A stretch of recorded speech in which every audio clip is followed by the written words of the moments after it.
What's up, guys? Welcome back to another episode of Rawstocks. This is Rustic, and today we're going to be taking a look at Tesla's chart. We're going to look at where price came from, where price ended today, and where price is likely to head tomorrow and into the rest of the week. Before we get started, don't forget to check out the description below where you can find a link to the Rawstocks Discord where I'm hanging out during market trading hours. You can find some other ways to support the channel if you like, and that's in the description below. Also, a reminder, we're almost to 500 YouTube subscribers which will be giving away a free Rawstocks t-shirt or tank top to one lucky Rawstocks YouTube subscriber. So more details as we get closer to that 500 sub mark. So let's go ahead and dive into the charts. On the daily chart, taking a look here, you can see that we had a nice green day. We had an up-close candle. It's just kind of continuing to chug along in this bullish, kind of move. Dating all the way back from that CPI data release. And so here we are this week coming out of Christmas, and we're having a bit of a Santa rally. Oftentimes the Santa rally comes after Christmas, which we've seen two nice green days trading up.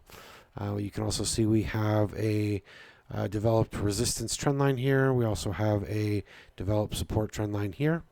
And so you can see we're trading inside of that. Also have our 21 SMA, which we're trading above. Also put in here a 20-day look back. So 20, 40, 60-day look backs are something I pay attention to see where we are at in the premium discount range of those different days. So right here is a 20-day look back. That's what I'm mostly focused on right now. In that 20-day look back, we are in premium.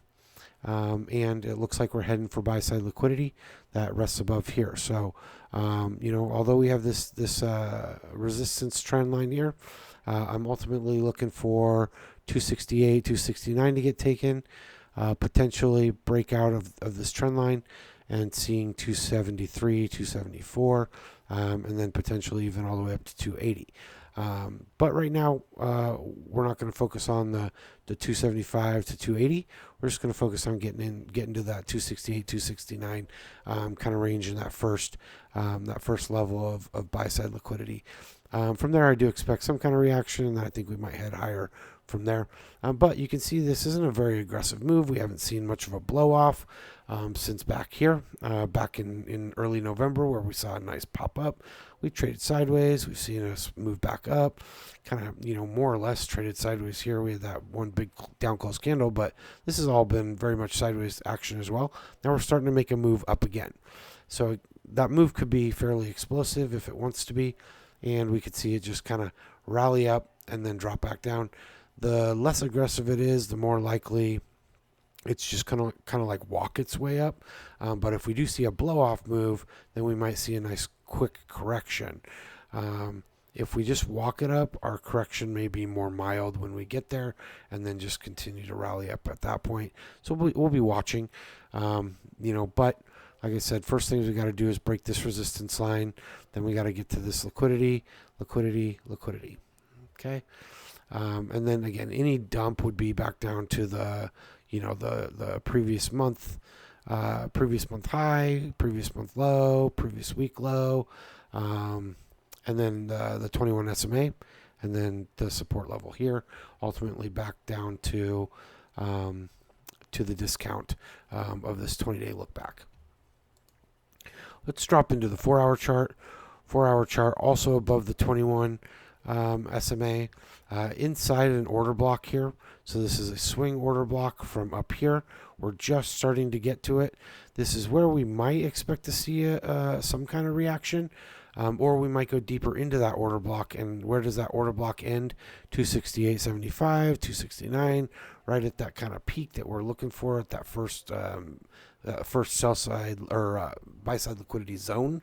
And so, we'll be seeing, does price end up wanting to reject this order block, dump down, and then push up into it?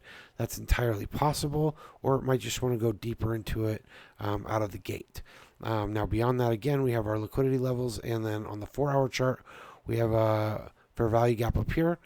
And what we do know about those fair value gaps is that they are magnetic, and they will eventually pull price back into it after we've already seen price repel away from it.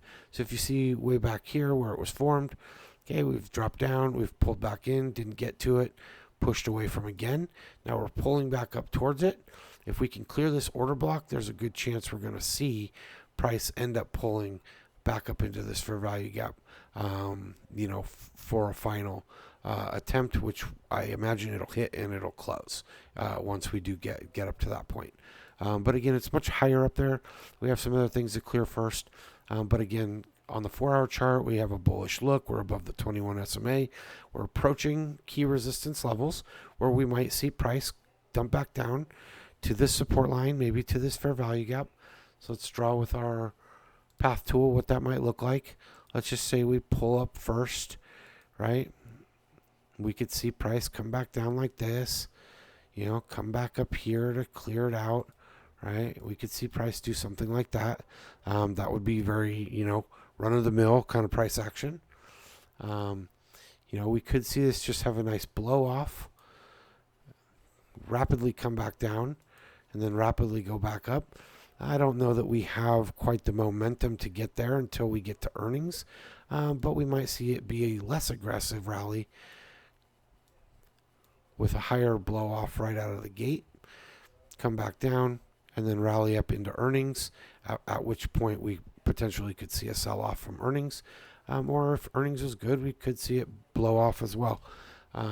Most cases right now, I'm looking at bullish scenarios, but say we do reject this first attempt at this order block, we cycle back down, right? We could do something like that. That's totally on the table too. If this order block wants to hold and there's shorts that are ready to jump in, the problem is because of the seasonality of where we're at in the final week of the month, the final week of the year. And a lot of big money players are on vacation. They're not being very active. Volume's low. We may not see this dump happen, which is why I'm kind of expecting through the end of the year we'll continue to see this try to push up. There's only 2 more trading days left, so I think we're going to try to push up, take out this order block. Then we might see our correction going into the new year.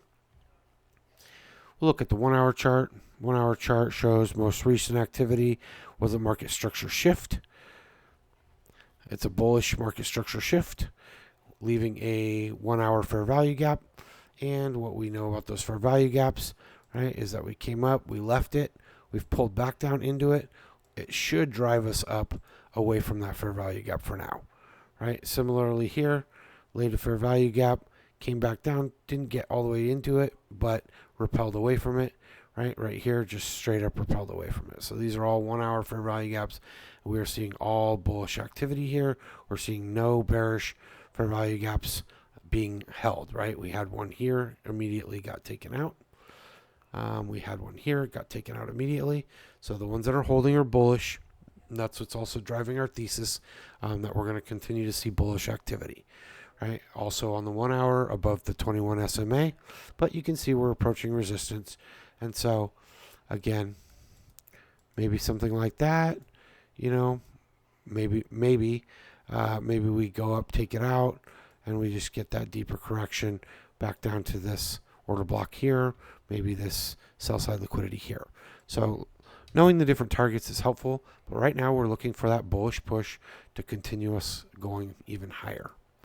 Now on the 15-minute chart, and this can change, this is including aftermarket activity, but again, we're above the 21 SMA. You can see us approaching a 15-minute order block here that might hold us up, unless we can gap it, 263 to 264, 265. So could offer a little bit of resistance going into tomorrow, unless we gap it, but we might come up, hit it, come down, and then head higher from there. We also have this 15-minute fair value gap. Again, you're seeing a lot of bullish activity on the 15-minute as well, right? All 15-minute fair value gaps, these ones being held, right, are 15-minute fair value gaps into the end of the day. On Wednesday the 20th, were immediately eaten up. Had another bearish fair value gap here that was immediately eaten up. And so no bearish fair value gaps are holding, just the bullish ones. Again, continuing to strengthen our bullish thesis at this point until proven otherwise. We are looking for bullish activity and continuation to the upside. Two of the call outs this week were for 270. 270 calls for this week, 270 calls for next week. This week's were a little bit of a lotto. Those are in the premium section of the Rawstocks Discord. 270 was a bit of a lotto for this week. I do expect that we'll see it tomorrow, but just playing it in case we, potentially see blow off on low volume. If it was going to happen any week, it's going to happen this week. So just seeing if it's something that we can catch.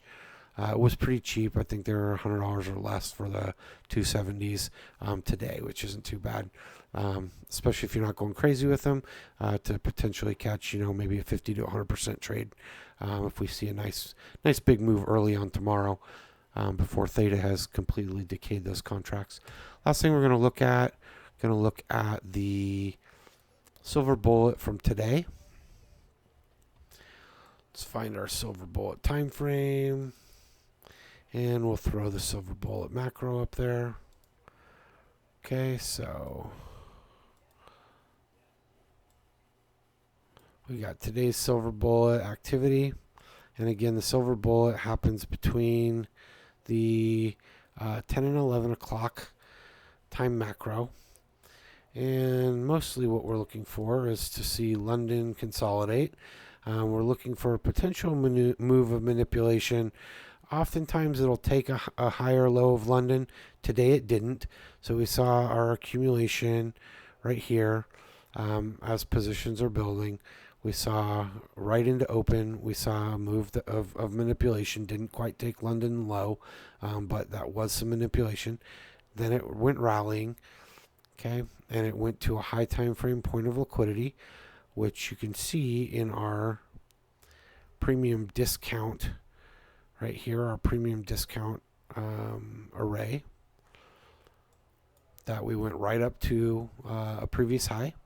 And when we're looking at specifically the silver bullet macro, just to catch that trade, what we're looking for here is we're looking for a move that's going to bring us back to an optimal trade entry or fib level retracement. So let's use our fib tool here. And you can see if you take this swing high to this swing low, we traded up into optimal trade entry. We actually traded a little bit over. But if you were to get it anywhere in this range, you'd be looking for a minimum to target this low. So that'd be a move from 260, let's say you got it right at the 62%, 262.65, down to 261.50 something. So be a dollar move on the share itself. If you caught it from, somewhere in this zone down to minimal. Now, if you were to let it run additionally, because that's only just the silver bullet entry.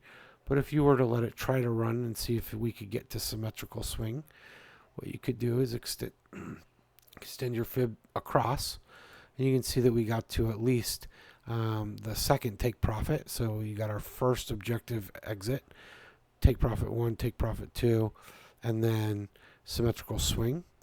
And it didn't quite get all the way to symmetrical swing if you let it run. Now what you can also see is that you could take this and then take the second entry, is that if you took this first optimal entry and you traded it back, to the 0 fib, then you watched this swing play out. Right, we got another entry back up here in our optimal zone, and then you got a second return right here to our minimum objective. So you might have caught that $1 move here. Wasn't a nice big deep one, but it was a silver bullet setup, and you might have caught it again on the return to the fib level. And then maybe you're watching it here set lower highs compared to this high here, right? And then we popped up again a lower high, so you might have caught it and you might be waiting and watching. And so some of the things we're watching for is we're watching for displacement candles that also break a previous low. So you could have saw maybe this displacement candle here, and you could have taken your entry there. We could have waited around. You could have caught this displacement candle here, right? We broke a low here. We set a bearish fair value gap in here. So I'll show you what that looks like. These are the kind of things we're looking for when we're returning back to an optimal trade entry and potentially expecting price to go lower.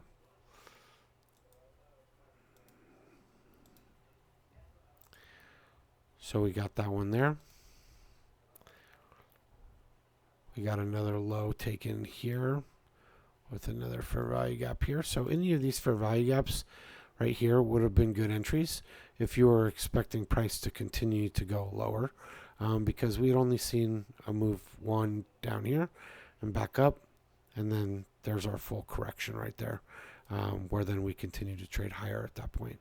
But if you're looking for those entries, you're looking for fair value gaps, and you're looking for fib level retracements, whether it's in the silver bullet or whether it's in normal trading sessions, those are the kind of things we're looking for. And it could go both ways.